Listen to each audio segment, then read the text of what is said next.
It's time for This Week in WordPress, episode number 350, entitled, Who Do We Market To? It was recorded on Monday the 29th of September 2025. My name's Nathan Wrigley and I'll be joined by three fabulous guests. The first one is my co-host Taco Verdonschot, but I'm also joined by Rahul Bansal and by Rob Cairns. It is a WordPress podcast, and so we do spend quite a lot of time talking about WordPress. First up, we get into RT Camp's Godam product. They're on version 1.4, and Rahul tell us about how we can upload our digital assets with a whole range of different plugins. That's what's in the 1.4 release. And Taco talks to us about Site Spotlight, which is a part of their YouTube channel, enabling people to get advice about how to build their WordPress websites. Then we're on to the main body of the content and we talk about WordPress 6.9, and McCarthy's got a piece which tells us a lot about some lovely new features coming to a WordPress near you. Dave Weiner was on a podcast episode I did recently, and we talk about decentralization and the idea of RSS forming the bedrock of possible social networks bound heavily to WordPress in the future. We spend a very large amount of time talking about the mess that the WordCamp ecosystem is in terms of the conflict on the calendar next year. Taco has a lot to say about that. And then we mention a bunch of WordPress events. And again, a very large amount of time is spent on talking about why WordPress lost the cool kids. Nick Hamsey produced an article this week, which really, I think, probably dominates our conversation this week. There's been some layoffs. We talk about RT Camp and how it doesn't ever lay people off. There's a little bit about AI, MCP servers, and then some lovely plugins which are mentioned, and a few in the accessibility space really have piqued my interest. That and so much more is coming up next on This Week in WordPress. This episode of the WP Builds podcast is brought to you by GoDaddy Pro, the home of managed WordPress hosting that includes free domain, SSL, and 24/7 support. Bundle that with the Hub by GoDaddy Pro to unlock more free benefits to manage multiple sites in one place, invoice clients, and get 30% off new purchases. Find out more at go.me/WP Builds. And by Bluehost. Redefine your web hosting experience with Bluehost Cloud. Managed WordPress hosting that comes with lightning-fast websites, 100% network uptime, and 24/7 priority support. With Bluehost Cloud, the possibilities are out of this world. Experience it today at bluehost.com/cloud. And by Omnisend. Do you sell your stuff online? Then meet Omnisend. Yes, that Omnisend, the email and SMS tool that helps you make $73 for every dollar spent. The one that's so good, it's almost boring. Hate the excitement of roller coaster sales? Prefer a steady line going up? Try Omnisend today at omnisend.com. Hello there. Hello. I'm going to say hello for about 5 more seconds. Hello. The reason for that is that the audio for the first 5 or 10 seconds is rubbish, and it kind of figures it out slowly over the first 10 seconds. So there we go. Now I'll begin. Hello. Welcome to This Week in WordPress, episode number 350. Thank you for those people who've already made a comment. That's really nice. Appreciate it. We'll get to you guys in a moment. Before we do that, I would just like to introduce our panel. We're obviously here to natter about WordPress, and what better than to have a bunch of enthusiastic WordPressers joining us. And let's go first. Let's go this way. Firstly, we'll go. Yeah, he's hiding. It's Taco Verdonschot. How are you doing, Taco? I'm all good. Yes, He's all good. Every bit of you is good. I'm pleased. every single bit. Yeah, I was very lucky to spend a bit of time with Taco over the last few days. We hung out, went for a late night walk around London because it was there was a couple of events happening in London which we were both attending. There was LoopConf, and then there was also the WPLDN meetup. And it was a pleasure having some time with you. It was really nice. Thank you. Likewise, Thank you for absolutely. hanging out and spending time with me. So who is Taco? Let's find out. So Taco is the CCO at Progress Planner, which is a plugin that helps you maintain your website by rewarding you for completing important 5-minute tasks on your site. He is also active in the WordPress community team, WordPress Accessibility Day organizer, WP Meetup organizer, and regular volunteer at his kids' school. He and his family live in unpronounceable. Let me try. No, you told me the other day. I did. That's why I put it in. Vichen. No. Close. Vichen. Yeah, Vichen. Vichen in the. Of course, it's a bit. Oh, I knew that. In the Netherlands, and his wife says he's. His wife says he's happily married. Oh, lovely. Thank you for joining us. Really appreciate it. Okay, let's go around the houses. So that was first. Let's go in a sort of clockwise direction. That means we're over with Rob. How you doing, Rob Cairns? Doing good. How are you? Yeah, good. Rob joins us from Canada. He's been on the show many times before. And he is the founder and CEO at Stunning Digital Marketing, which is an agency that specializes in WordPress security. He's also the creator and host of the SDM podcast. And in his spare time, he loves sports, music, reading, and time with his partner, Tiz. Thank you for joining us. Really appreciate it. Those two panelists have been on the show many times before, but we're being joined by somebody for the very first time, and that is Rahul Bansal down there. How you doing? Rahul is, let me get the bio. There it is. Rahul is the founder and CEO at RT Camp, which is an enterprise-grade WordPress agency, consulting agency that recently launched a video-first digital asset management, or DAM, solution. And you're going to find out a little bit more about that. That is made specifically for WordPress. We'll find out about that in just a moment. But that is our panel. Now, it would be lovely if we just spoke to the panel. I'd enjoy that tremendously. It would be the highlight of my Monday. But what would be better than that would be if you guys felt that you had it in you to comment. Anybody watching this, if you want to comment, that would really help bring the show along. Certainly keeps the conversation going.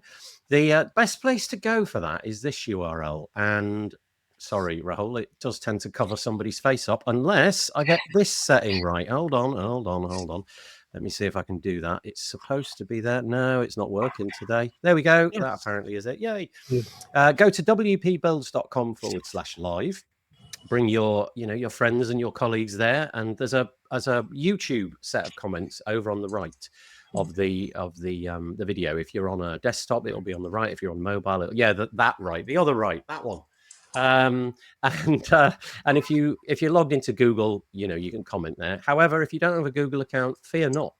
There's a little black box at the top right-hand side of the video itself. If you look top right of the video, it says live chat. You can just click that button and you don't need to be logged into anything. So yeah, perfect. It looks like there's a few people who've already joined us and given us a comment. That's really nice. The first one is Lawrence joining us from, typically Australia. Hello, he says, or hello, he says. Tammy, who was there in London, joining us and saying good afternoon. Oh, it's the evening. It's probably late. It's probably like brutal o'clock where he lives, like, I don't know, 11 at night or something. You're going above and beyond, Lawrence. Courtney, who was with us in London also, is joining us, and she says, clearly it's still the morning. Okay. Marcus Bennett, we're talking about you in a minute, Marcus. Stay tuned. Says, my This Week in WordPress show starts at 9 a.m. That's in the morning. Yeah. We're at 2 a.m. where I live. I don't know what time it is where Rahul lives. What time is it for you, Rahul? It's 6:30 p.m. 6:30 in the evening. Yeah. Keeping you up. Dave Dunn, who joins us from London. He was there over the last week. Good afternoon from this side of the planet. Marcus says, I've already had a call this morning with someone in Australia where it was nighttime there, so my day is very confusing. Indeed. And the comments just go on. Patricia says, hello. Paul Bedford, hello, Paul, joining us from Pretoria in South Africa. And Amber Hines, talking about you as well, or at least something that you're involved in a little bit later as well. So there we go. Isn't that lovely? Now look, we're not back to normal now. Auto shift. Let's try that. So that is our panel. There are some of the audience members. Keep the comments coming in. Really, really appreciate that. It's WordPress, isn't it? We're here to talk about WordPress. So let us do exactly that. I will share my screen. Firstly, apologies, a little bit of self-promotion. This is us. wpbuilds.com. If you head over there, there is a single text field form just here. And if you put your email address into that, we'll send you a couple of emails. The purpose of this show really is to liven up your WordPress week, but also to repackage it and send it out on a Tuesday morning. So I will strip out the audio and the video and send it out as a video, but also send it out as a podcast episode. And if you subscribe, you'll be notified when that happens. But also, every week we release a podcast, a audio podcast where I interview somebody. And I don't know if you met this chap over the last week, Taco. This is a lovely guy called Sebastian Webb. And he was in London, and we talked last week about his brand new plugin called Amender. Very cool, by the way. His brand new plugin called Amender, which I just said, allows you to edit your content despite whatever tool you use to create it. So if you made it with Elementor or Beaver Builder or Gutenberg, he kind of steps in at the last moment and allows you to edit it with his tool. Click save. And kind of a really neat tool. I don't know. Let's say that you've got somebody that's inexperienced with those page builders or something like that. You can play with that. Rob, I don't know if it's you. I think it might be, but there's quite a lot of keyboard clickety clackety. If it is you, would you mind muting your mic if you're doing the keyboard clickety clackety? Carry on. I was muted. Yeah, don't let me stop you doing the keyboard. That'd be lovely. But if it's possible to mute when you're not speaking, maybe that's Rahul. I'm sorry. It could be anybody, but yeah, thank you. Okay, there's our self-promotional bit. However, I always give an opportunity to our guests to have a little bit of a promotion. That's a nice quid pro quo, a nice backslapping opportunity for those people who come on the show. And here is something that Rahul and his team over at RT Camp have been building. It's called Godam. We mentioned it a moment ago. It's on version 1.4. Rahul, briefly, tell us what this is and what version 1.4 brings to the table. So Godam is like the name. It basically is a Hindi Bengali word which means warehouse, and our idea is to create a media warehouse that can act as a central digital asset management platform for all your WordPress site. It has a provision to extend beyond WordPress, but we are focusing on WordPress as a CMS because we are from the WordPress ecosystem. And since video is a popular format, most of the initial features are focused on videos, even though a digital asset can be anything, like it can be a PDF, it can be an image, which are also on the roadmap. Our approach is to go with the integration into WordPress. For example, we are integrating with the forms, LMS, e-commerce platforms, and basically the idea is anything that can benefit from any form of videos. And when we say videos, it's not just how do I put, like a video as we see in YouTube, for example. Most of the forms integration that you see, like 2 of them are released in 1.4. Total, we have 9 form integrations: Shore form, W form, Gravity form, Jetpack form. All forms are supported. Usually we integrate with forms in 2 ways. One is that on the form page, like when you create a form, you have ability to allow people to add a video field through which they can do a screen recording, something like you might be helpful in job interview, or any kind of video file, like for any purpose, like a video, audio, camera, mic, whatever you want. It records, put it in the central warehouse, and shows seamlessly into your form entry dashboard. Nice. Likewise, for LMS, we are doing how to put so we started with Lifter LMS, but we plan to eventually extend to other LMS also. The idea is that if you have a course where you expect people to watch a video lesson, so your course progress can be linked to the video player. So unless people finish watching video, the course won't be marked as complete. Sorry, the chapter won't be marked as complete, and they won't be able to go to the next chapter. So that is, so yeah. So this is our main motivation, because there are like things like YouTube, Vimeo, so many players exist, but we wanted to build something that's made for the WordPress ecosystem, which understand like the nitty-gritties of how Gravity Form work versus how Lifter LMS works, which are like, so these are the things that WordPress people knows better. They're not just like done form or done content system. There is a reason so many people are building with WordPress, and we thought like anytime they are hitting the limit with amazing video features. Like we can allow them to do more than rather than just embedding YouTube videos. Yeah, video, I suppose, is a really great place to start, isn't it? You mentioned that you were going to pick other formats, maybe audio and stuff. That would obviously, somebody like me, that'd be great because I mainly produce audio. Yeah. But the idea being that you consume, if you don't want to house your stuff all on YouTube for obvious reasons, if you're like an LMS or something and you want your course to be hidden away, you can do it, and the assets will be in this digital asset management system, in this case, built around the WordPress interface. And then, you can stream it natively if you like. That's absolutely fascinating. And now you've on version 1.4 you've added the support for Ninja Forms, Metform, and Lifter LMS. I'm guessing Ninja Forms and Metform, that's a way of consuming data, so you can drop your video file, say, in, and the description that goes with it and so on. So it's like somebody's say a WordPress site is in Ninja form. With Godam they can add a field like email name, text area. They can add a recorder field through which people can record their screen. So it can record screen also and camera also. So if you're reporting a bug, so you can turn on screencast.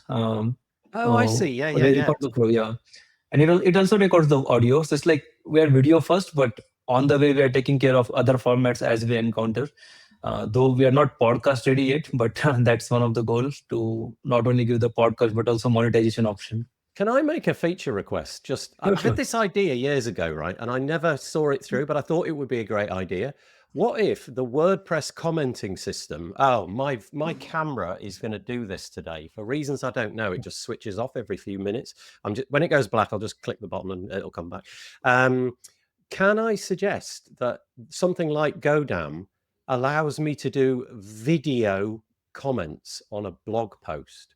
So instead of writing text and clicking enter and it goes into the moderation queue, what if I could do a video reply to the comment, and then other people could reply with a video, just like me, just saying, that was a really nice piece. I really enjoyed that. I love the part where you talked about this, that, and the other thing. I've often thought in the year 2025, a video comment thread would be kind of fun. But okay, I'm going to plant that seed and leave it over to you. I think we already have it because so Godam is a successor to one of our old platform called RT Media Transcoder. And RT Media Transcoder, I think you put that feature some 10 years ago. Oh, darn. Okay, I never. I'm still verified because it happens sometimes during refactoring, the features that were less talked about or not used often go missing. But if it's missing, then we can bring it back in 2 days or 3 days. The cost of video hosting 10 years ago was quite high. Now it's basically free. If you use something like Cloudflare, you pay to ingest it, but you don't pay to see it over and over and over again. So you can distribute it infinitely for the same cost as it was to upload it. So maybe that's worth another look. Anyway, there it is, Godam, version 1.4. I noticed a couple of comments in here. They've done, for example, saying, sounds quite nice. Go check it out. It's Godam, spelt like you see, Godam.io. You can check it out. And they've got a blog, as you can see, so you can go and check that out. Okie dokie. Right, let's move on to the next piece. This is here. So we're over to Taco, very much over to Taco here, because it's a piece given to me by Taco. Site Spotlight. Tell us about this. Yeah, so with Progress Planner, we want to help people move their site forward. And one of the important things is knowing what needs work. And we've done site reviews in the past. We were actually on the WordCamp Europe stage with a couple of people doing live website reviews. And we figured, hey, this might actually be a nice YouTube format as well. So we have a couple episodes out now. We're not keeping track because I don't like to count. But there's quite a few sites that we've reviewed. And we're only looking at, so you'll see that the format has shifted already over the course of the episodes. But right now what we're doing is we look at 4 different areas for a site. So just the homepage, just the content, technical and accessibility. And we'll give you some feedback on each of those areas, and turn that into a video so that everyone can learn from it. Nice. And do you take submissions from the general public, or is it? Absolutely, yes. Okay. Yeah, Okay. I love to have the submissions, because typically what we see is those are the people who are actually also doing something with the recommendations that we give.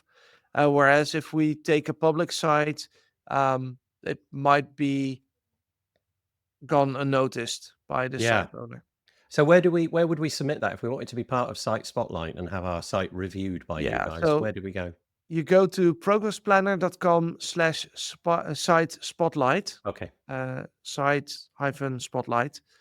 And there's a super short contact form. It basically asks for your website, and if there's a specific portion of the site, especially for the really large ones, that you would like reviewed. If only there was a solution out there which would enable you to capture a video, for example, where somebody could show what it was about their site that they wanted you to look at. That would be great. If oh wait, it's called Godam. Yes, there is there is such a thing. Okay, so there we go. Site Spotlight. What I'm linking to here, what you can see obviously is YouTube, and you can see the backlog of the Site Spotlight endeavors, but also you can find out more generally about Progress Planner as well. The URL is unreadable. It's just loads of junk after the initial bit, but I'll link in the show notes to that. So that or just go to progressplanner.com/site-spotlight, and you'll find the link as well. Good. Okay, thank you so much. Right, okay, let's move on. Actually, before we move on, let's just address some of these comments, because we've got a few going in. It seems to be a while. So, for example, Hile is joining us, says hello from India. Let's make the screen go away. Hello, nice to have you with us. I'm probably going to miss a load out. Reese said hi as well. Okay, Reese says hi. Yeah, we've got somebody called On Your Mark Design. Good morning from Jersey. That's really nice.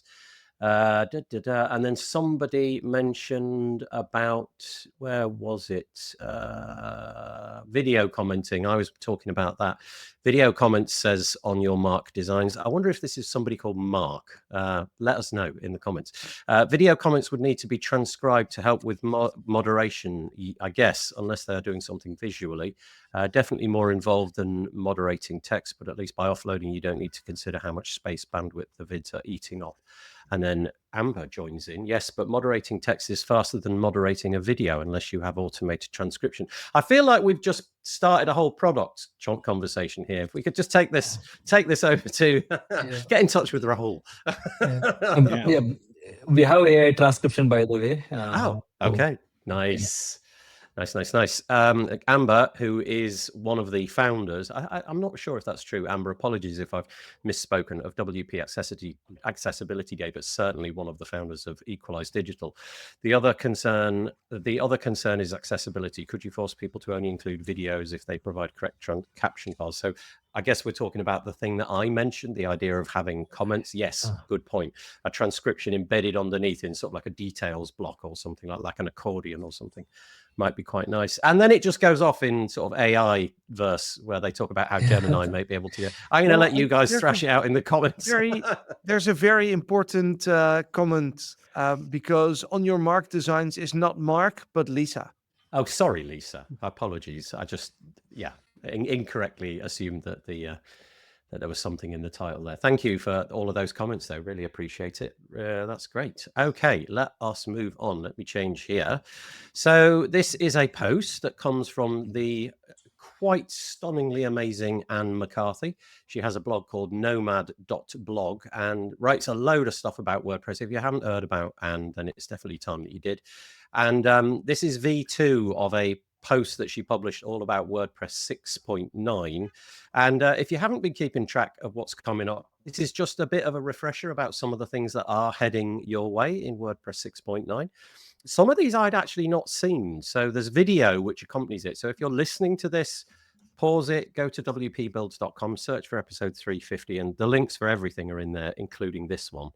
The piece is called, like I said, Exploring Work in Progress for WordPress 6.9 V2. And the first thing she wants to mention is what I think is actually a really nice new thing, the ability to hide blocks. And there's a little video where you've got a simple show hide toggle in the little menu which pops up when you interact with a block. And I just thought that was quite nice. The ability to show and hide things in the back end is a neat idea. I'll go through this and then you guys can jump in and let us know if any of this stood out. Then the command palette, think Spotlight on the Mac, or what's it called? There's like a Alfred. name. Yeah, Alfred or something like that. Yeah. Now, there was talk about whether this or not this might be available on the front end at some point. And I think the dust has settled on that, and it's not. By the looks of it, it's just going to be back end, which kind of feels like the right decision to me, at least anyway. I can't see why you might want to use that on the front end. But that's now going to be more or less everywhere. The intention is that it really will surface almost anything that your page builder can do and your Gutenberg editor can do, and all of the settings and myriad different things that are in your WordPress backend. That's quite nice. This is possibly the most talked about thing, I would imagine, is the idea of interacting with multiple people inside the same post. And the first step towards that Google Docs-like experience is to enable block commenting. So the idea that a specific block you can add comments to. If you can see the screenshot here, you can see it's got like that Google Docs kind of feel. You click into a block, let's say a paragraph, and then you write a comment, but it's bound to that block. You can't sort of highlight a bit of the paragraph and say, I don't know, change these words. You'd have to be a little bit more granular. Once it was closed, it couldn't be opened. And so that's what's being addressed here, is the ability to reopen, close things, which kind of, makes a lot of sense. And a load of new blocks, which are going to be coming down the pike, maybe not.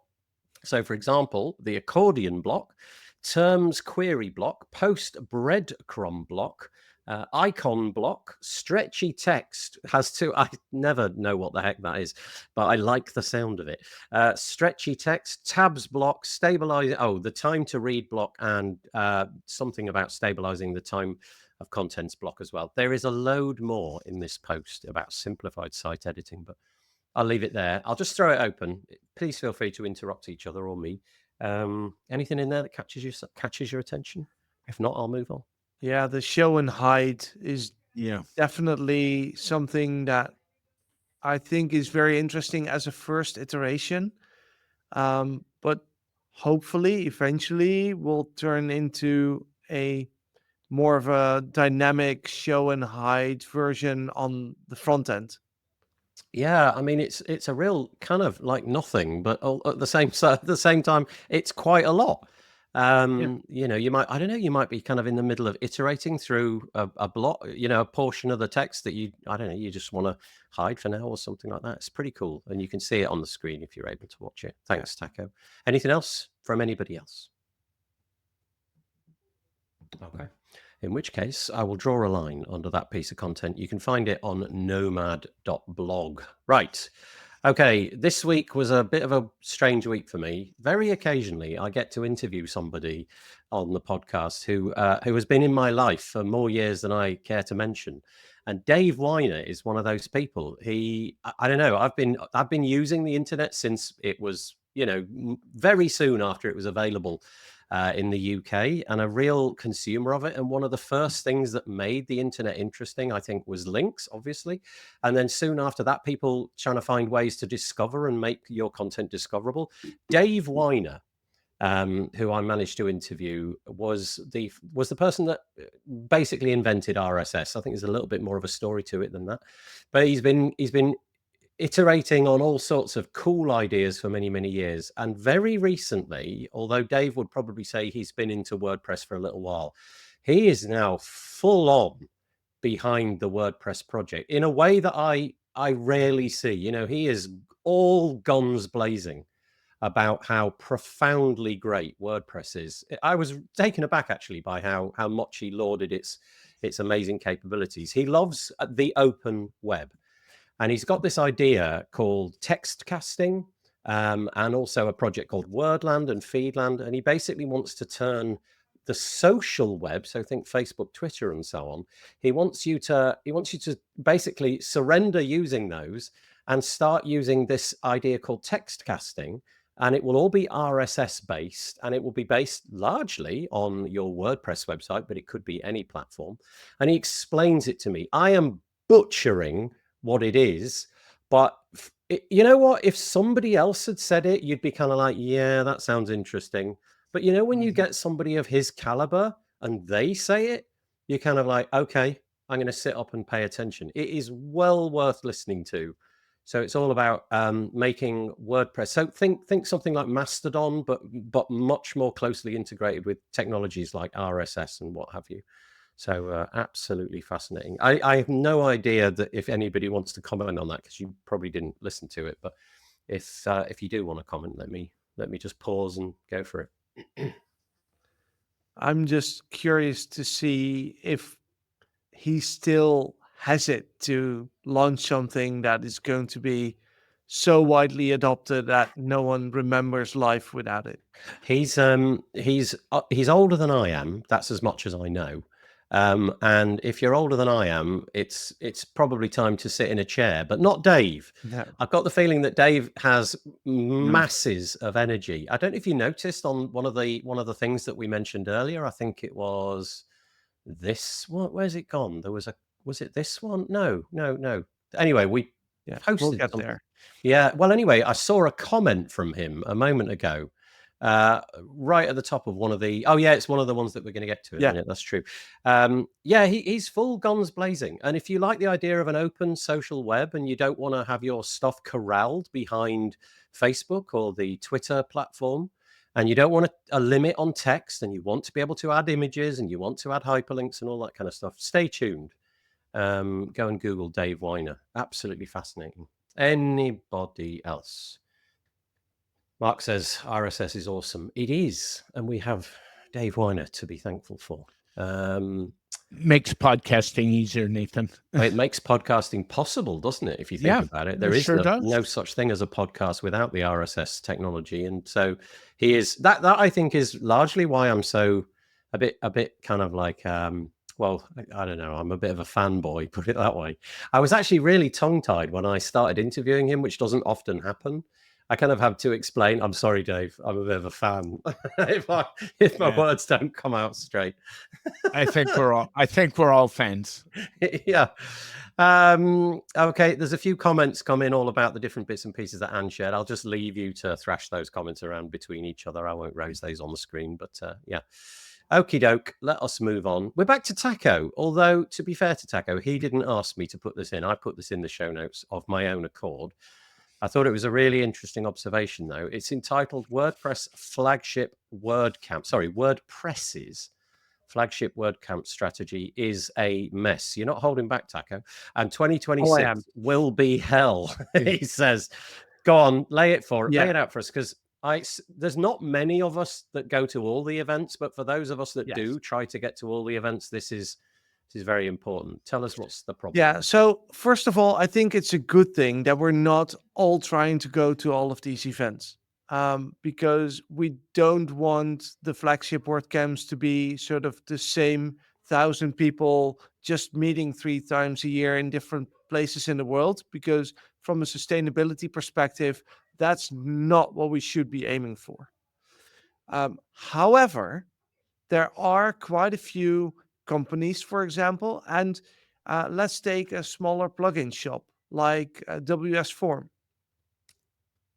If Mark doesn't go, none of his other he's alone. So he'll have to go to all 3 if he wants to represent his company. But even a company like Yoast, that I happen to know a bit about, only has so many people they can send to events. So you will see the same people traveling over and over again. But also from an organizing perspective, those resources, even within larger companies, are fairly limited. So there is a significant portion of WordCamp attendees that goes to a lot of WordCamps.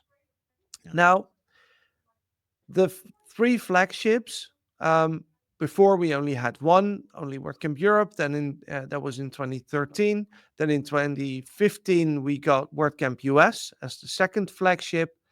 And well, we were supposed to have the first WordCamp Asia in 2020, but then we had COVID, so that was postponed a couple of years. But now we have 3 flagship WordCamps.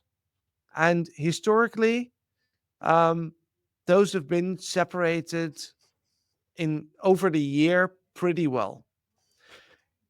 However, next year, the three of them, WordCamp Asia, WordCamp Europe, and WordCamp US, are happening within 4.5 months from each other.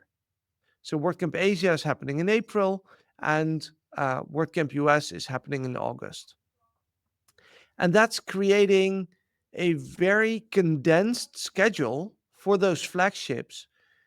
And that makes it really, really hard for those who have to attend 2 or 3 of them to properly organize their presence. And also financially, it makes it a bit harder if it's not spread over the year, but all so condensed. So I think that we shouldn't have competing flagship events.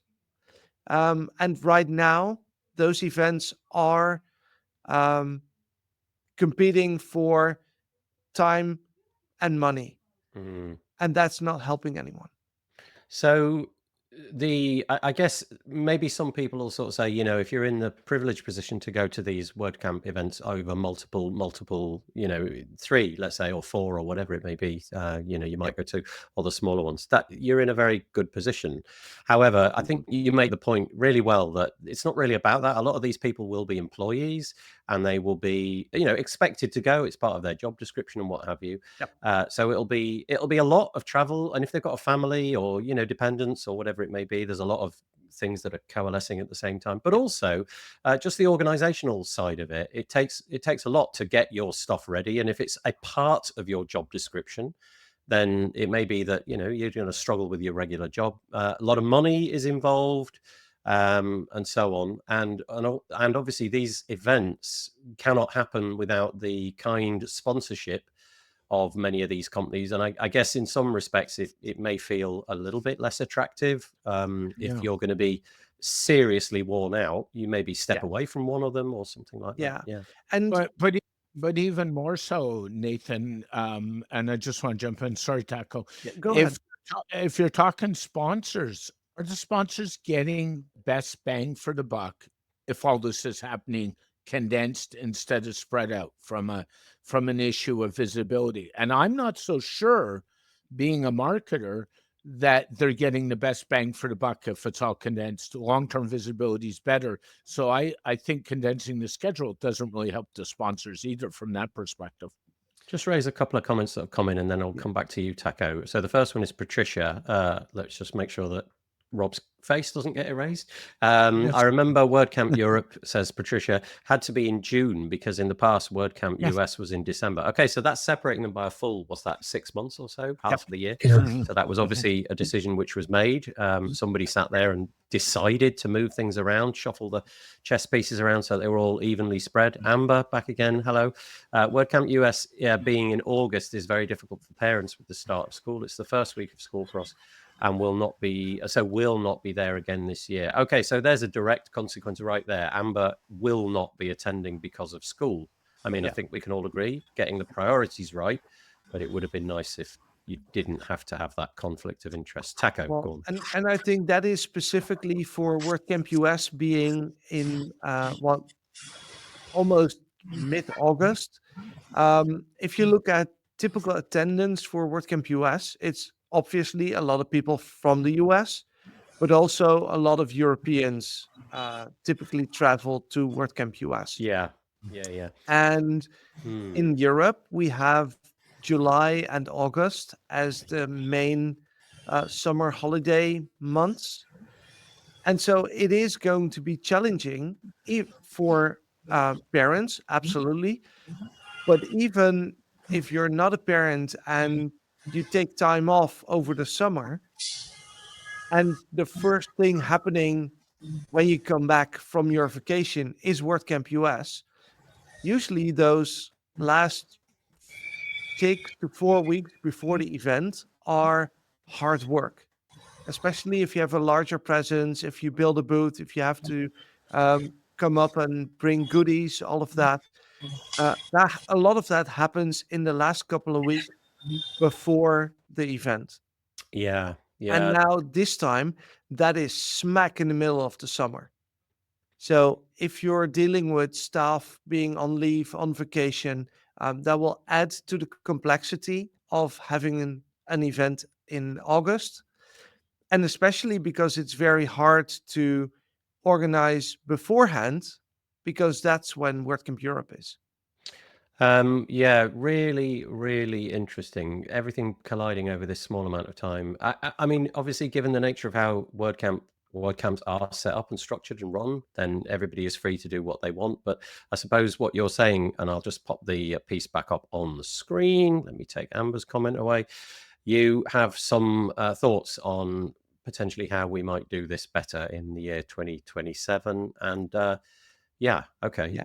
Um, As much as I hate to say it, because I love going to WordCamps, and I would love if I could make that a full-time job, just traveling around the world, meeting WordPress people all over. nice, nice. I know it's not a job, so I'm, that's not possible. But we might be better off slimming down to having only 2 flagship WordCamps a year, and then have them travel across the globe.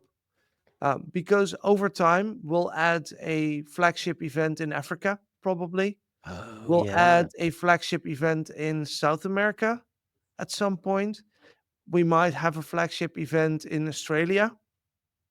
Um, and we can't do No, 5 or 6 a year, can you have to we? make some hard decisions at that point, I think. Exactly. Yeah. So if we have only 2, that makes it a lot easier for sponsors, and you can still travel the world. Because I see in one of the comments, or we have to accept you can't go to everything. And that's absolutely true. However, we have a lot of big companies in our ecosystem, where the people in Asia would absolutely love to meet those companies who are from Europe or from the US. And if those companies decide to always prioritize WordCamp US and WordCamp Europe over Asia, then our Asian community will not meet those European or American companies. And vice versa, our TCamp might not be able to attend all 3, prioritize Asia, and then miss out on the US market. So it's not as easy as maybe just don't go to everything. Yeah, thank you. Okay, so I will obviously link to this in the show notes that I put out tomorrow, but you can find it over at progressplanner.com, and then search for, maybe just Google it. WordPress's flagship WordCamp strategy is a mess, and 2026 will be hell, with some options for how 2027 might be run. Okay, speaking of that, let me I'm going to miss that one out for a second, and I'm just going to skip to this. We'll come back to that other one in a moment.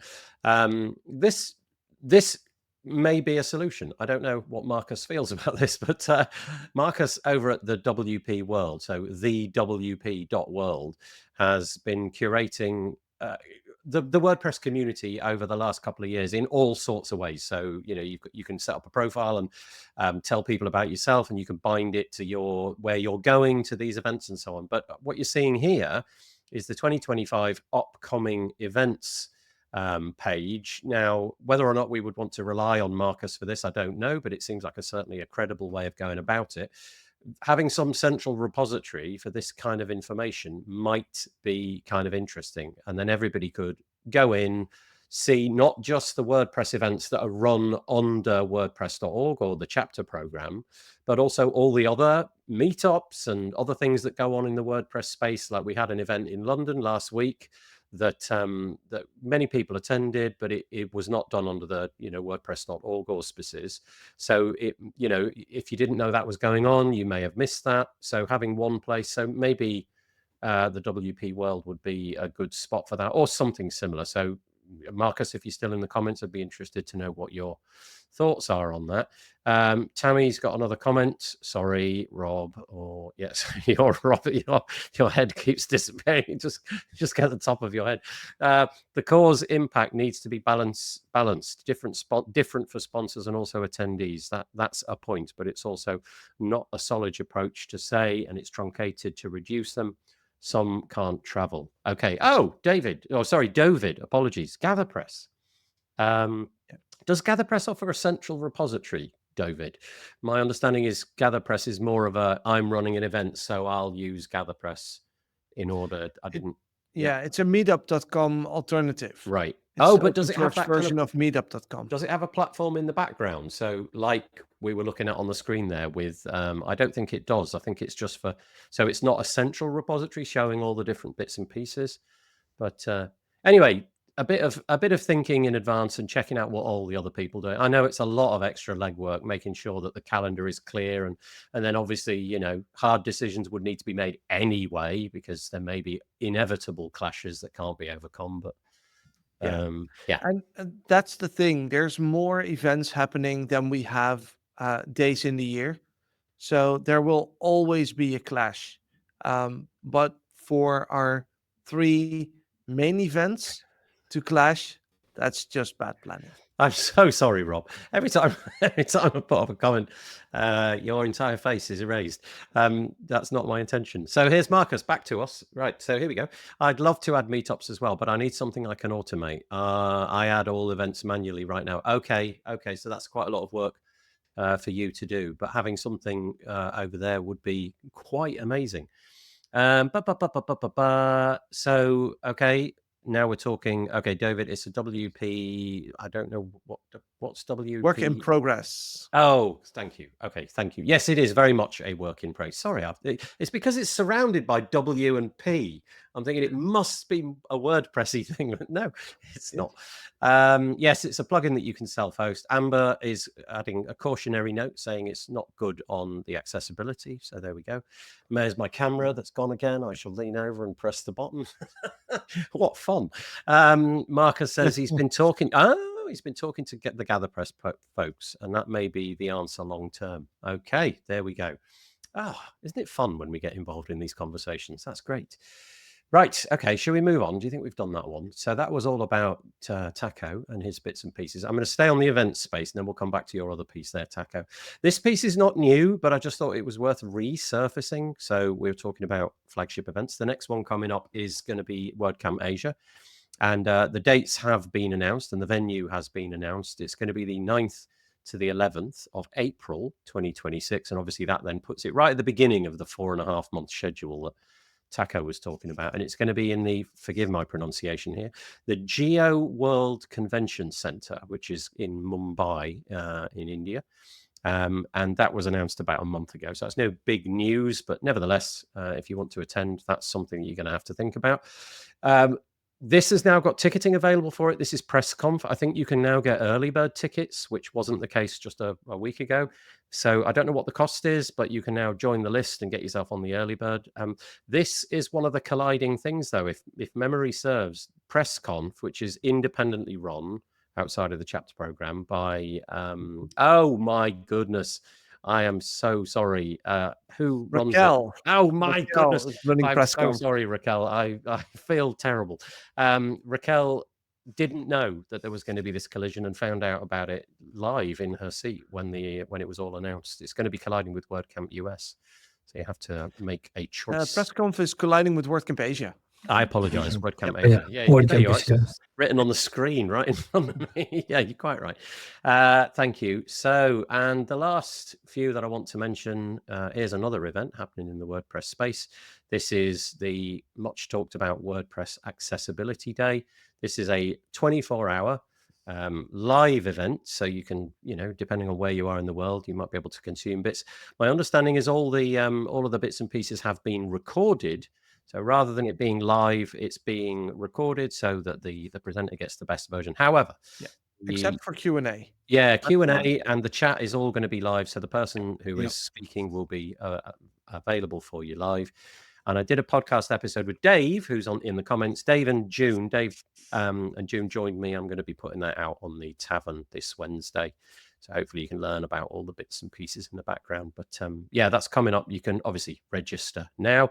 When I last looked, there was still some sponsor slots available, I think for Bronze and Micro, some of the smaller sponsor packages. So if you're into that, go and check it out. You can see the link up here. Become a sponsor. You can check it out. No doubt Amber will have something to say about that. Marcus says, what does he say? Apologies. Oh, I'm so sorry, Rob. This is getting ridiculous. It's okay. Press conf early bird tickets have been available. Oh, apologies. Okay, maybe it's because they're only available until tomorrow. I caught that sentence the wrong way around.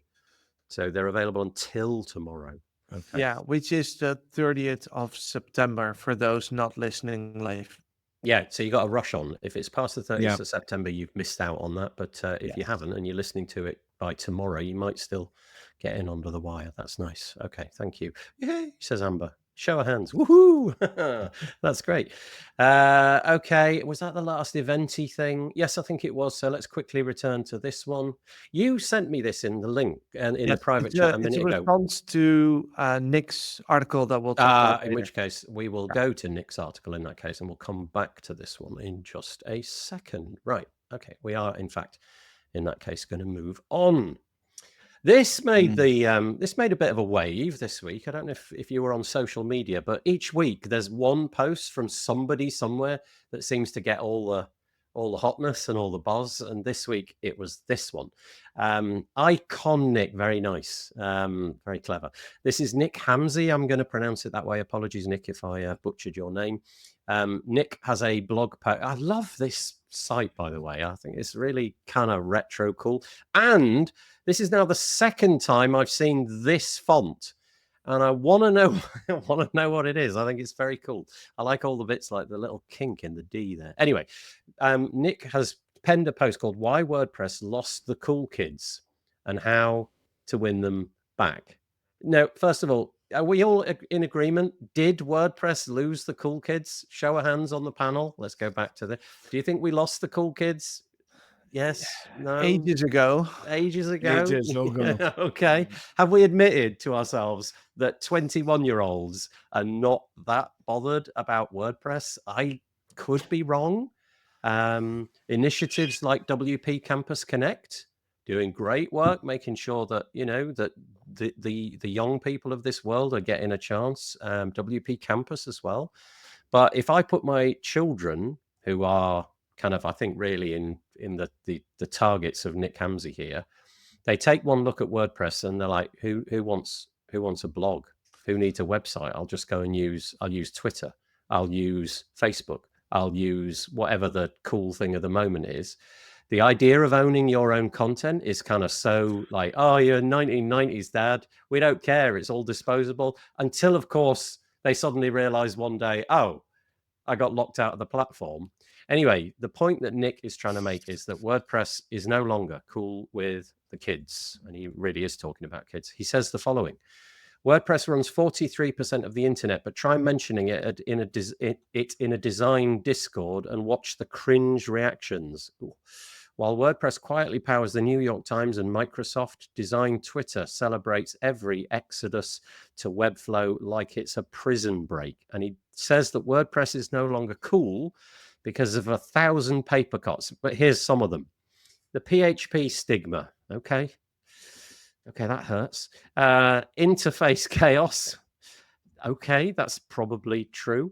The accessibility curse. I wasn't sure what he meant here because I'm going to read it. WordPress made web design democratic, which is incredible. But in creative communities, accessible gets read as amateur rather than powerful. I didn't know what he meant there. Amber, can you shed some light on that? And the security perception. Go on, Taco. I'd say that the accessibility curse is the right heading, but with the wrong explanation in this case. Because whereas he says accessibility isn't perceived as cool, I think that it would be much cooler if we actually did accessibility better. Okay. Because then we wouldn't have to talk about it so much. Yeah, it from what he said, it felt like when people talked about accessibility, they thought that wasn't cool. So maybe I've just parsed it incorrectly. Okay. And then the security problem, if you've been in the WordPress space, all of those have been a part of your life for the last 10 years. PHP, the interface is a hot mess and it's getting more messy, perhaps. We've got this accessibility thing and then security perception as well. And then the people like Webflow and Framer come along, chuck the $1 billion that they have at their that's an exaggeration. I have no idea how much money they have, but they certainly do a cool job of marketing themselves out there online. You know, they've got the slick videos, they do the TikTok and all of those things, and they just do a really good job. They professionally market themselves. Their assets look amazing. They've built communities, and they are bragging about their tech stack. And so basically saying, you know, we're in trouble. But then he offers us a way to fix it. He says we can fix the interface. We can integrate with design tools, which are cool already, like Figma and Sketch and things like that. We can write about success stories. We can embrace the new technical narrative about things like the REST APIs and all the cool things that graduates out of university are probably going to want to play with more than PHP. And we can keep building our community. This actually resonated with me. I don't know if you got offended by it or thought that he was wide of the mark, but yeah, over to you guys. Two things I'd like to jump in. First of all, the security perception. I think, and I've said this and I'll say this again, is security all comes down on trust. So if you're having problems in a WordPress ecosystem with sketchy plugins, then I think you have to, as a designer and developer, weed out what you're using. It's a trust factor. That's number one. Number two, the marketing of WordPress, I think, is why we've lost the cool kids. And there was a big discussion on X, and I think you saw it, Taco, where we were talking about marketing and marketing in the community. Guess what, folks? We don't need to market to the WordPress community. We need to market to the people outside the community. Marketing to ourselves is not good for the project. Bringing other people in is. And I kind of attribute this to where, you know, before I got into tech and marketing, I was very much a programmer. And I programmed in an old school language called COBOL, which is, again, not the cool language, but powers 75% of the financial systems in the world too. So I think that's where we're at, kind of. Is it a case, though, that you can never be cool for a long period of time? So let's take the music industry, right? Yes. If you're born in the 1960s and you were into the Beatles and the Stones, like fabulous, everybody loved it all. Then you go forward 10 years, the generation growing up, they're not interested in the Beatles and the Stones, and it doesn't matter how hard the Beatles and the Stones try to make themselves cool, they're now not cool. Maybe there is something in that. You know, there's just this cyclical nature to the way these things work. Technologies have a legacy. It's going to be difficult for WordPress to step out of that. Maybe this is, I don't know. I don't know if there's anything in what I've just said. But Tammy, it is, I take it on the chin. She says, maybe if we want to be cool, we should stop saying the TikTok. I do it deliberately, Tammy. I do it so that I am not cool. The TikTok. You notice I put my put my hands up as well. Okay. Any thoughts on that apart from Rob, who's obviously chimed in? What do you think, Taco? What do you think, Rahul? Yeah, I like the discussion on X as well. And I think that Mark Wilkinson asked a good question in the comments. He says, who is we and we need to market?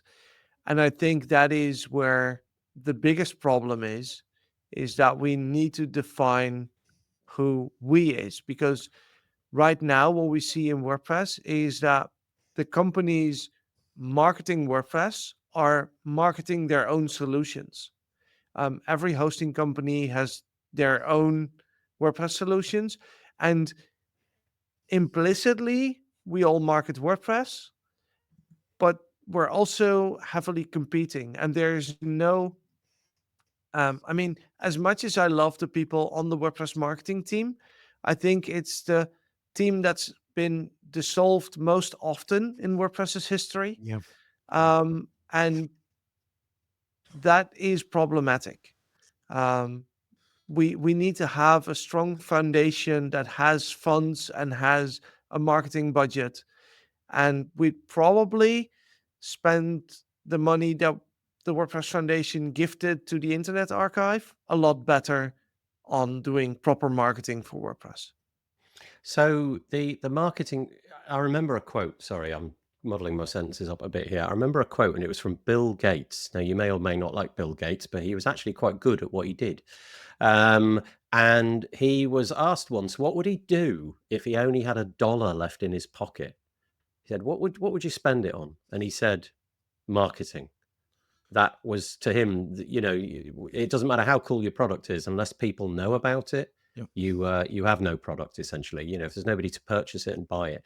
And we are in such a curious position in the WordPress space at the moment, in that we've got hurdles that we have to jump over if we wish to use the word WordPress. I guess that's part of the puzzle, the people trying to be very cautious about that. But also there's no, if you're in a marketplace, let's say hosting, you work for a hosting company, it's hard for you to give over loads of your column inches to WordPress. You're just going to be talking about the features and the benefits of your hosting platform. WordPress is not really the bit that you want to talk about. You might sort of add it, and it bolts onto WordPress. But it feels like some percentage of all of the marketing that goes on in the WordPress space, if we could crowbar a bit of WordPress into that would be a cheap way of doing it. But I guess what Nick is saying is that really, we need to actually put our money where our mouth is. There's a whole other marketing in WordPress conversation that went on this week that I didn't really get into, but thank you, Taco. Rahul, anything for you? Yeah, so we face the PHP part quite strongly because we hire a lot of college students, and so the WordPress is something they haven't heard much at their age or their exposure level, but the PHP is something they trade upon. And so how to put, like, and when we say PHP, it's not like they're always looking or competing with React or something like the modern tech. There's always something changes. Like from last 2 years, this is AI and machine language wave. So it's not about WordPress or web anymore. They want to build machine learning platforms, something like they want to work for companies who are building expertly for AI. So WordPress gets hammered across different ways, not just the PHP as a language, but also tech trends. So whenever a new trend rises, it actually makes the distance bigger. It's kind of interesting. So you can judge by the amount of comments that are coming in. I don't know if you three can see the comments coming in, but some pieces that we talk about don't get much commentary. This one's had quite a few, so it's obviously pushing some buttons. So let's just go to a few of them because it's kind of interesting. So here we go. I'll just make that. So sorry, Rob. It did lose the cool kids. But some are coming back and new ones are arriving. I hope that's true. I would love that to be the case. Obviously, Nick is somewhat skeptical that we're at that crossroads quite yet. Tammy says, sketch is not cool. Beauty is in the eye of the beholder, is all I'll say. Some people love it, I'm sure. And then, so hardcore devs and amateurs can use WordPress. Right, we've done the one about Mark, which says, who is the we that we need to market to? Yes. No idea. When you've got 43% of the web, trying to distill who your target market isn't it just everybody? It's kind of really hard to zone in on who they are. But I suppose in this case, it's everybody under the age of 30, which is only about, probably 3 billion at this point, something like that. It's quite a big audience. Paul, hello, Paul. I don't know that we've met, but Paul Buncombe joining us. I thought this was a great post, he says. But the examples given of technology that have changed their perception didn't include any that have fallen out of favor and risen again. Okay, interesting. Yeah, good point. And maybe Tammy's making the same point that the post uses dated terms. And I think that's probably it. Nope. I keep hearing that we need to market WordPress, says Mark, and lots of talk about amazing videos from the likes of Framer, etc. But who does that for WordPress? Who pays for it? Yeah, this is the point, right? Who would pay for that? It would need to be... can you imagine the cost of those Framer Webflow videos, Squarespace, Wix? My understanding is the Squarespace team, isn't it, somewhere in the region of... No, maybe it's Wix. Anyway, one of those platforms has got something in the region of 400 full-time employees just on the marketing side of things. And their budget is many, many, many, many millions. Yes. I don't know how you compete against that juggernaut. That is truly a difficult thing. Well, by not giving away 100 grand to another organization instead of spending it on marketing. Okay. To expand that, because I kind of didn't follow. What did you mean? Sorry. So I think it was late last year, the WordPress Foundation posted that they had done a 100 grand donation to the Internet Mhm. Archive. I see.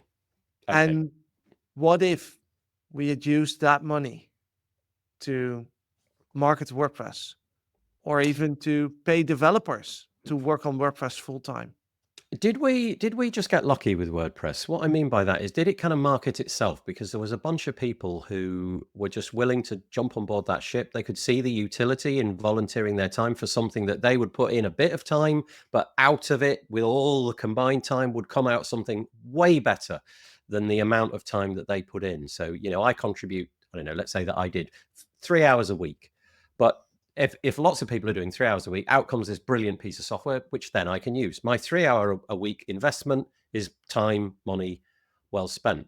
And it had that kind of open source vibe that the early internet did. And now we've moved into a really different time where the internet is definitely a bunch of walled gardens and stuff. So yeah, I don't have the answer to it, but what would be nice is if somebody who is, I don't know, let's say a trillionaire, just comes over to us all and says, look, there's a couple of billion.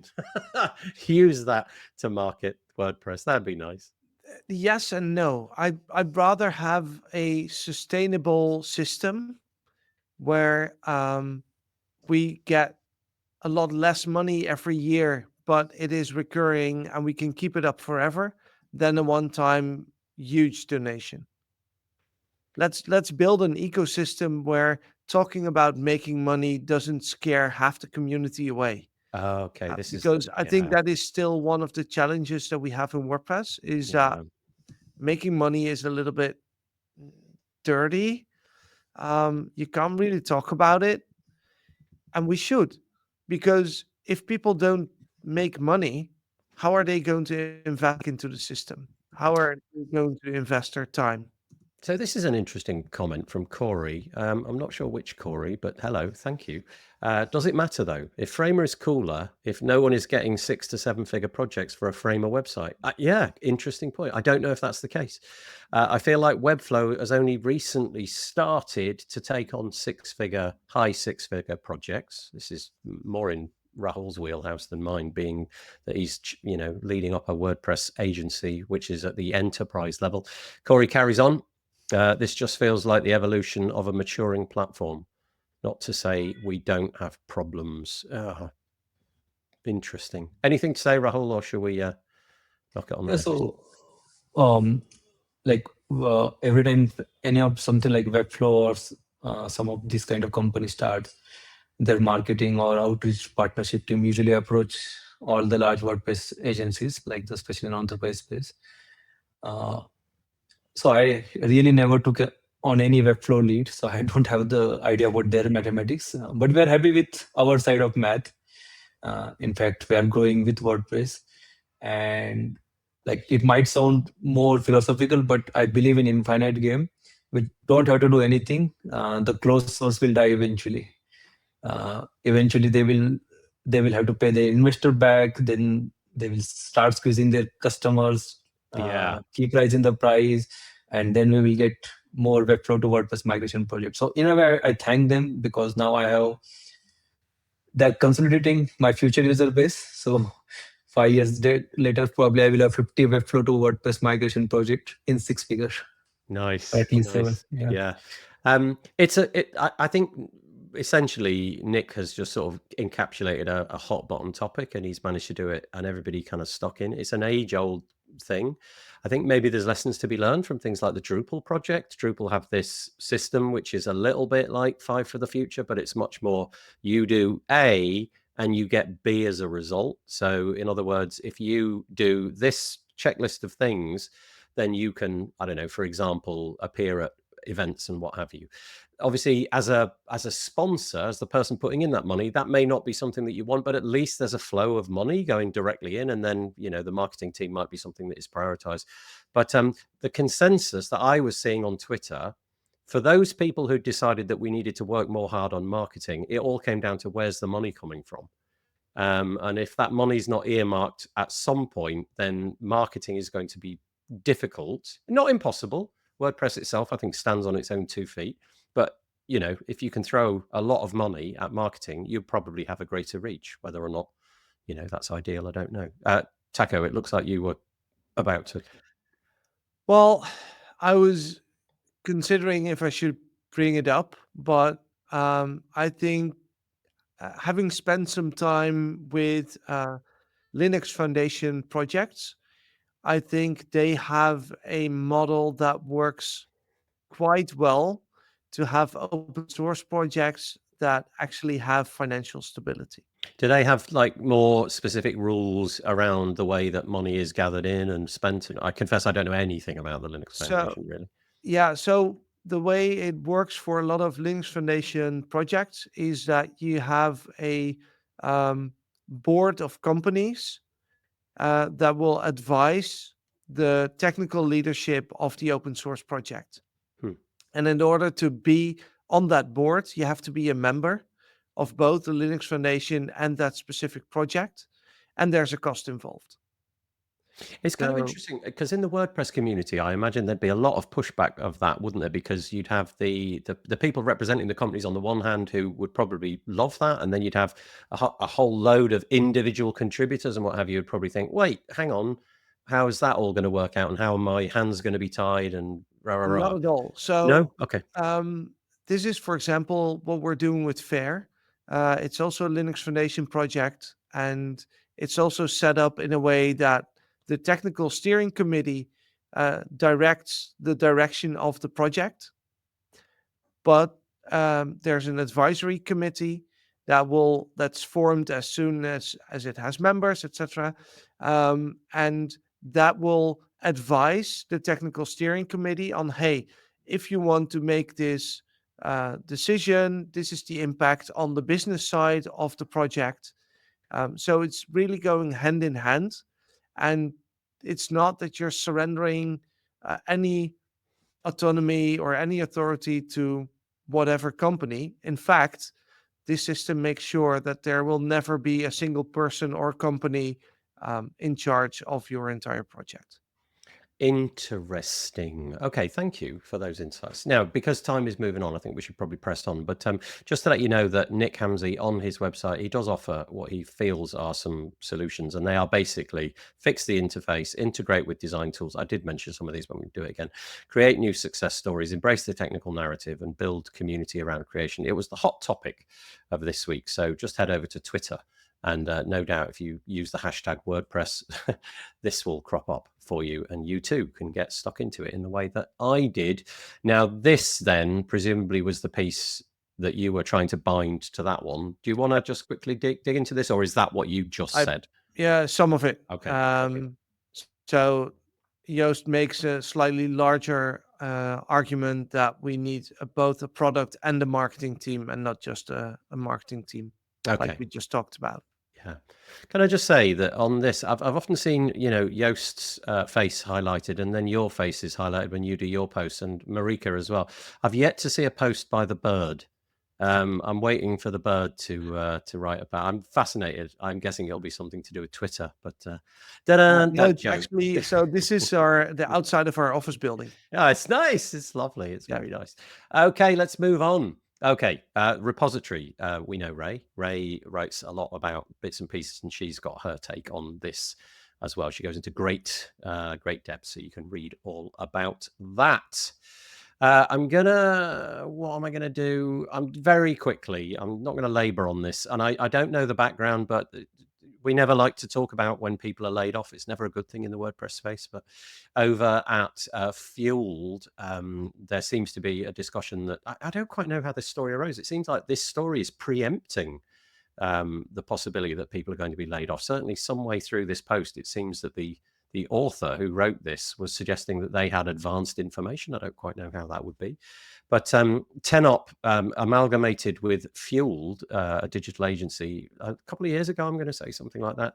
And it would appear from this piece, at least, is that maybe that hasn't worked out for the best.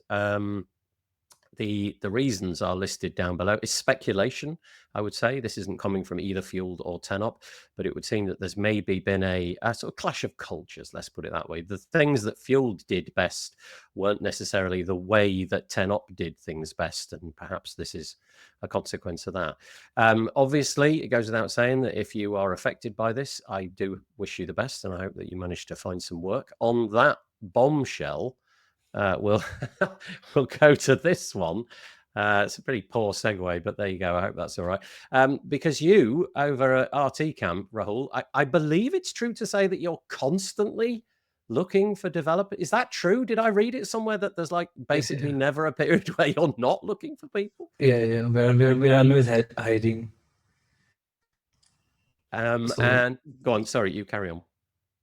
So the thing is that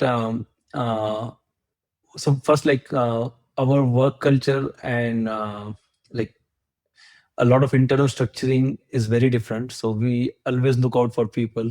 We scan them. So I would say we are always hiring. We are always accepting application. The response time varies between 1 week to 1 month. That's the only slight factor that changes with the demand. But we are always hiring. Like we are always accepting application. In fact, this is our new site. On old site, we used to have wait list feature. So Wow. no job was ever closed.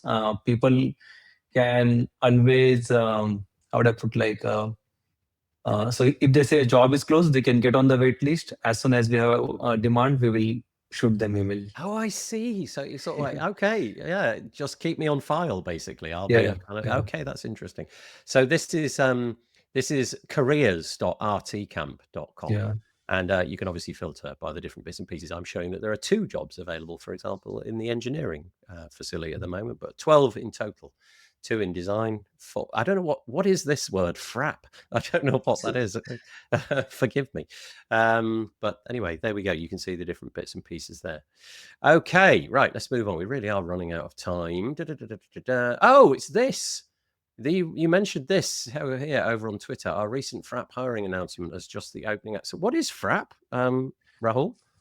So it's an open source framework, something which was inspired by WordPress, but it is more useful to create business applications or any kind of data-driven application. Oh, okay. So Frappe is more like Laravel. On Frappe, they have something like ERP Next. The goal of ERP Next is to be the WordPress of ERP world. And we started with ERP Next as our own internal business operating system. That is what I mentioned, that in RTCamp layoffs are extremely rare because we are super data-driven. We do the math very well. Like, so every time we make an offer, we literally keep two years payroll in mutual funds aside.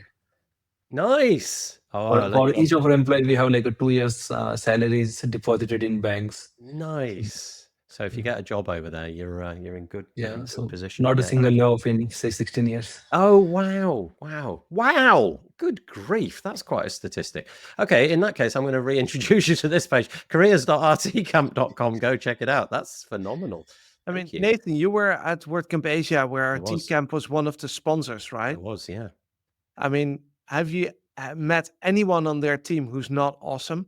No, not yet. Same. Yeah, well, that's going to be our quest, to find somebody on the RTCamp team who is not awesome. Oh, that's lovely. What a lovely, lovely story that is. And if you get a job there, you got 2 years of salary banked already.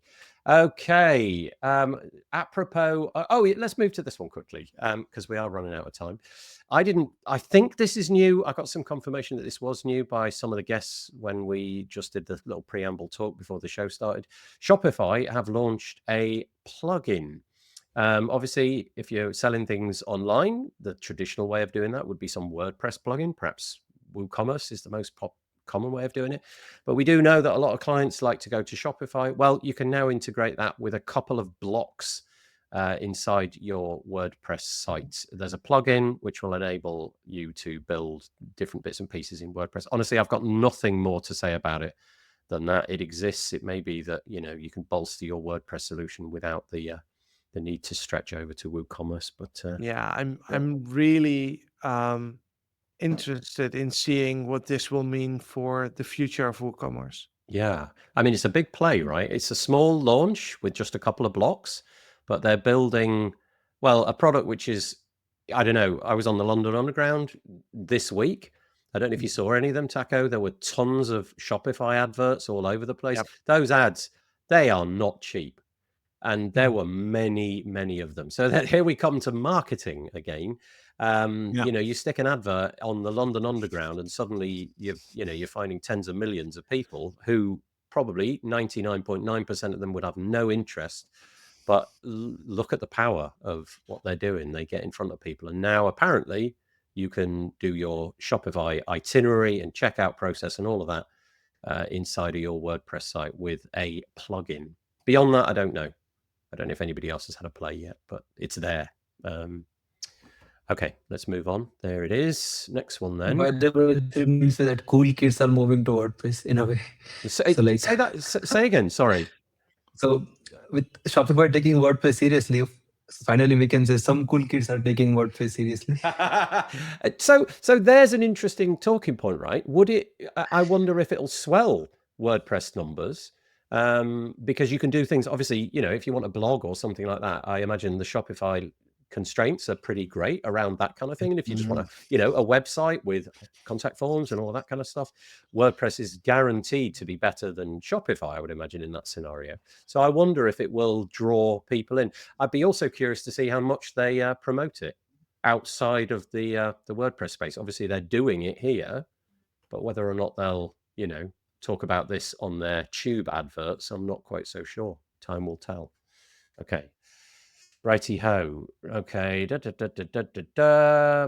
How it never stops though, does it? So we've got one thing on the Shopify side, and now we've got this on the WooCommerce side. Again, I think this is new. WooCommerce now offers you the availability to do POS, point of sale. You can do card payments from what looks like a mobile phone app.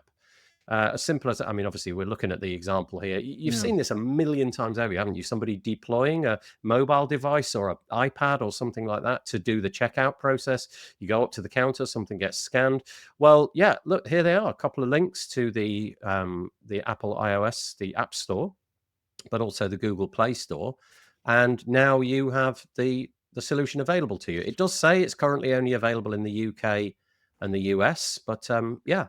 What more can you say? So on the one hand, Shopify's eating WooCommerce's lunch. On the other hand, WooCommerce fighting back with with Android and iOS apps to make it possible to do all of that. Nathan, 2 cents here. Going back to the cool kids whole discussion. If you want to be a cool kid, you got to be first to market. And I'm sorry, WooCommerce is way behind in this space. Yes. PayPal's already been there. Square by Jack Dorsey's already been there. There's a multiple other platforms, and I think, I hate to direct this conversation back there, but if we want to keep being that cool product, we got to be back on the front end of this stuff. Yeah, I think I don't know if you noticed in the show notes that I wrote something to that effect. I put something like, I wonder if this is too late, or something like that. I think so.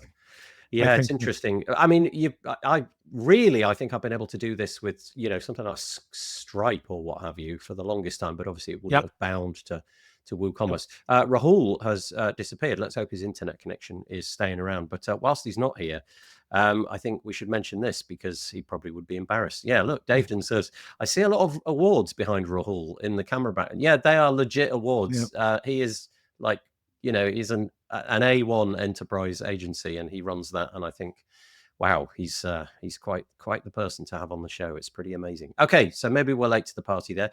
Mark Westgard was in the comments earlier.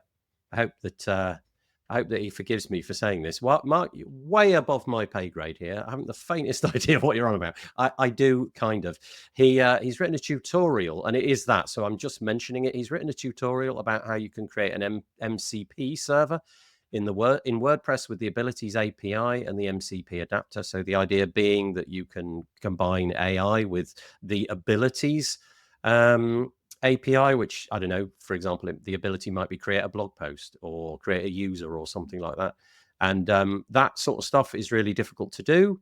And Mark has explained in this tutorial how to do it. I won't go into the knots and the bolts of how to do that. Welcome back, Rahul. I hope that I hope all is well.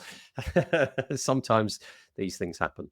Okay, so there we go. That's that. Anything want to say? Anybody want to say anything? But I'm so conscious that we've got almost no time left. Okay, great. I'm going to quickly move on. This one. Mark did a nice TLDR in the comments, by the way. Oh, Mark Westgard. There we go. Oh, and now it's Rahul's face that's getting wiped out. It's not Rob anymore. Oh, sorry, Rahul.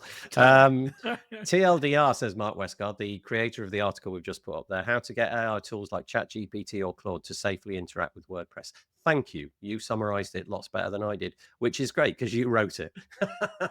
I read it. I read every word, but I was trying to figure out how to say it in 12 sentences and there wasn't an easy way. So thank you. Yeah. Just flipping back just for a moment. Sinan WP says Shopify is an insanely expensive solution. And the more you scale, the more, okay, it gets to unlike WooCommerce. I did not know that. So hang on a sec. I would humbly disagree with a bit of that comment. If your WooCommerce store is scaling, your hosting has to scale. So let's watch where we put our dollars. It's where you want to put your money and how you want to do it. I'm not supporting Shopify. I'm just saying the obvious. We got it. People don't think of stuff that way, and we got to start to think that way. Yeah, the graph curves upwards regardless of which platform you're using. But I suppose you have to do a comparison. Yeah, see which way the graph curves for both of those things. Okay. Yep. And thank you, Mark, for explaining that in a very, very thrifty way. Right. Okay. The next one. This is so great. Let's hope this takes off. And it's kind of blanked itself out. I don't know if we... Oh, there we go. You can see it now. So this is a demo of 2.1 version of the Blocks Accessibility Checks plugin. Maybe this is really old hat and I've never come across it, but I've never seen this before. So let me just click play. I'll just scrape back a little bit. So imagine you're in a post and you, I don't know, you're dropping in paragraphs and images. It's very limited at the moment. I think it only works with headings, paragraphs, and images, something like that. But you drop in, let's say, and buttons. You drop in a button, and it will immediately, in real time, give you feedback about the accessibility of where you are at right now. So in this case, the message being read is buttons are required to have a link. Well, yeah. That button will have a link, but it hasn't yet. And so the plugin is kind of intercepting and saying, okay, get on with it, make us a link. And then you can imagine what happens. You put in a link, that nag goes away and a different one would come up. And so this video then shows you, for example, problems that you might have with tables, problems that you might have with buttons, problems that you might have with text, with images. And I just think this is such a clever way of surfacing the problems. As you begin to type the problem, as you solve them, the problems go away. New ones are ingested and displayed in front of you. And I just think this is really cool. Amber, please tell me I'm wrong. If there's some problem here, let me know. But it seems like the first steps into what I think is a very, very interesting workflow for solving accessibility problems. Yeah, and now let's imagine a future where we combine this with the comments on the block, so that you get a suggestion, you can actually respond and have a chat on a possible solution, and then you combine it with Mark's MCP, and you can have AI respond to your comments and solve these problems for you. And WordPress is cool again. Yes, it is. Yeah. we just figured out how to make WordPress cool. It is cool. Oh, look, as if that happened at the same time. It is cool, says Amber. She must have written that about 15 seconds ago because there's a bit of a lag, but that coincided beautifully. We've talked about doing this too. Yeah, Amber, when I watch this workflow and I see that, you put a link in and that thing just disappears and you move on to the next thing and the things don't get listed before they're needed, it's just really, really clever. A beautiful UX, basically. So let's hope that project, gets some traction. It is called Block Accessibility Checks, and it's only available for core blocks and only a few of them right now. There's a little UI where you can toggle things on and off in the background. So that's one thing. Another plugin I wanted to mention was this. I have wanted this in my life, it turns out, forever, but never knew it until this week. It's the ability to simply bookmark something inside of WordPress. Maybe this exists. Maybe somebody's done this already, but I haven't seen it. So, for example, I don't know, you want to say, I keep coming back to this page. And because I've got 900 pages on my website and I can't remember what the heck I called it and everything's organized alphabetically, I can't ever find it. Well, now you can. You just star a bunch of things, posts, pages, whatever.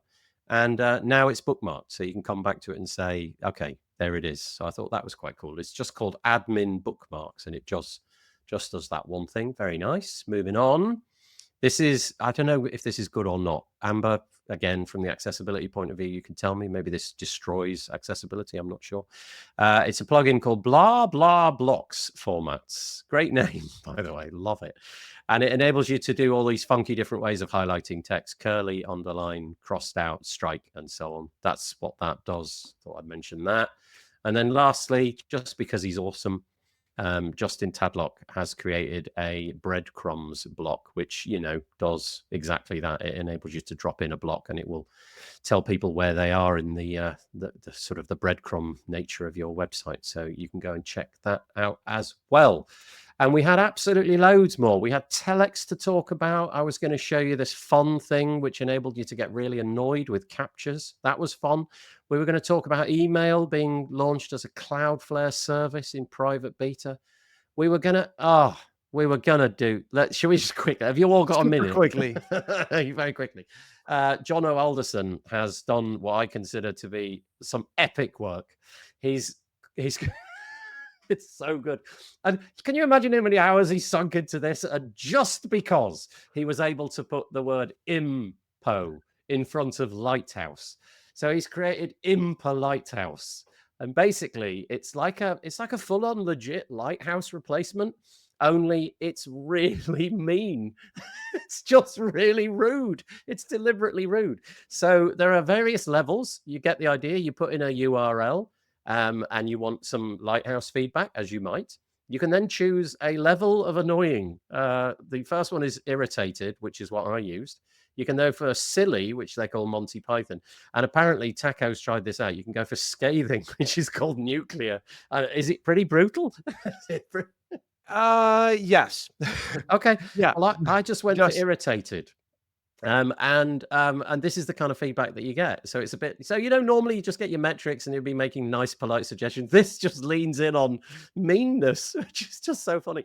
This site behaves apparently like an organization that's given up on its users. Critical basic decisions, avoiding pointless redirection chains and limiting third-party JavaScript haven't been fixed, which means the team either can't or won't prioritize simple, high impact improvements. And it goes on. And I would like to applaud anybody who makes anything on the internet which is funny, and that presumably that's all this is. Just... So the thing is, if you've ever met Jono, you can only read this with his voice in the back of your head. There's only one way. I don't think I've met Jono in that I've watched his presentations. Jono talks at the speed of light. Is that, are we talking? Yeah, about the same Jono. So I'm imagining that if somebody else was to build this, it'd probably take like a week. I reckon Jono probably did it in like 8 minutes or something, because if he types at the speed that he talks. Yep, that's not unlikely. But I absolutely love it. It's really, really good. And here we go. A little comment from Reese. Hello, Reese. I mean, Jono yelling at you for being useless is pretty much part of the course. Okay. And Amber says, yes, I was definitely hearing his voice. So bravo, Jono. Go and check it out. It is at the jonoalderson.com website, and I will link to it in the show notes. But it's basically jonoalderson.com/impolitehouse. Whether or not it actually has useful nuggets of information in there, I do not know. It will certainly make you laugh, which is kind of the main point, I guess. Okay, we were going to talk about Matt Mullenweg and listening to music as you play websites. We were going to talk about this spam GPT tool, but time has run away with us. So we will not. We will save those for another week. Oh, well. I know. That's how it goes. So that was This Week in WordPress, episode 350. It featured Taco Verdonschot. It featured Rahul Bansal, and it featured Rob Cairns and myself, Nathan Wrigley. We'll be back. We're back all the time. There's never a Monday that goes by where we're not back. Well, unless it's Christmas or something like that, or I'm on a plane, then we're not here. But every other week we'll be back. So we'll be back next week. But before we go, we have to do the slightly humiliating hand wave. Rahul's going, what the heck? We do this. I'm talking. What we do? There we go. That's all that I require. We do it so that I can make the album art. Any suggestion? Did anybody think of anything that we could call this title? I've got written down here only one, and it was the need to slim down. Taco said it at one point, and I thought that would apply to me beautifully. I need to slim down. Oh, I feel seen as well. So yeah, I'm gonna go on a diet when this episode finishes. Right, that's it. We'll be back next week. You have a lovely time. The guests, if you want to stick around and have a chatter after this is done, that would be lovely. We like to do that as well. But see you next week, everybody. Take care. Bye. bye. Bye. Bye. Bye. Bye. Bye.